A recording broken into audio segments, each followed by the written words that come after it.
The world is weird. Let me tell you about it. Hi, I'm Greg Fish, and every weekday I have a new science, tech, or just plain weird story for you. The European Union has been extremely concerned about how big tech uses data, where that data is stored, and whether what people see on the web is actually true or not. 2 years ago, EU member states voted to adopt a code of practice on disinformation, which has a lot of really nice bullet points, but basically just boils down to stop paying people to lie on the internet and boosting their lives for profit.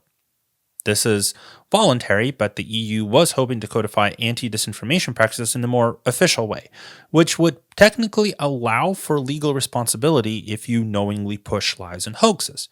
But Google, the still undisputed search engine champion of the world, has zero plans to add fact checks and said almost exactly that to the EU, even though, as we've covered before, propaganda, lies, and hoaxes are absolutely rampant in its search results today, so much so that you have a 1 in 5 chance of being lied to your face when you Google something. Now, on the one hand, there is a free speech argument to be made there.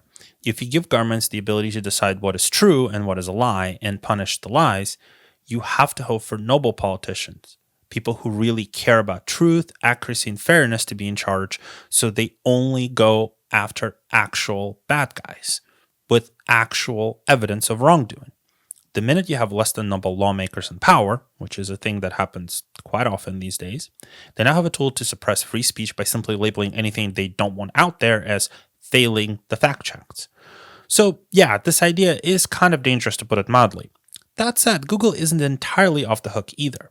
When you claim to be organizing the world's information so it's relevant, reliable, and useful to everyone, yet 1 in 5 results is random nonsense or outright untrue, you're kind of, well, running a bit of a scam yourself.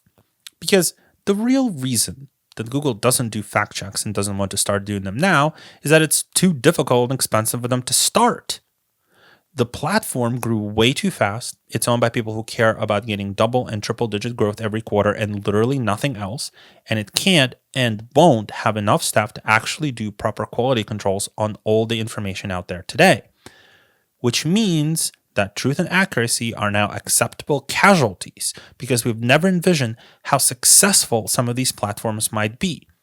The horse we're trying to tame hasn't just left the barn, it's on the other side of the world at this point. And remember, if you like science, technology, or just plain weird facts about our universe, follow me here and on my newsletter, World of Weird Things, where I review 5 must-read bleeding-edge science and tech stories every weekday. See you next time.